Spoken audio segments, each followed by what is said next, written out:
നമസ്കാരം. നമുക്കിന്ന് ഇന്ത്യയെപ്പറ്റി കൂടുതൽ രസകരമായ കാര്യങ്ങൾ കേട്ടാലോ. ലോകത്തിലെ ആദ്യത്തെ സർവകലാശാല BC 700 തക്ഷശിലയിൽ സ്ഥാപിതമായി.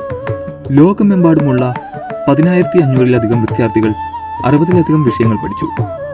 4-ാം നൂറ്റാണ്ടിൽ നിർമ്മിച്ച നളന്ദ സർവകലാശാല വിദ്യാഭ്യാസ മേഖലയിൽ പുരാതന ഇന്ത്യയുടെ ഏറ്റവും വലിയ നേട്ടങ്ങളിലൊന്നായിരുന്നു.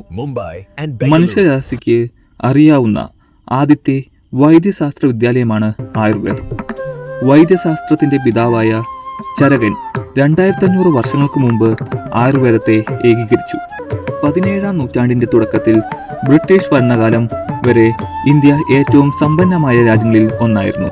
ഇന്ത്യയുടെ സമ്പത്തിൽ ആകൃഷ്ടനായ ക്രിസ്റ്റഫർ കൊളംബസ് അമേരിക്കയെ അവസരത്തിൽ കണ്ടെത്തിയപ്പോൾ ഇന്ത്യയിലേക്കുള്ള കടൽ മാർഗം തേടി വന്നതാണ്.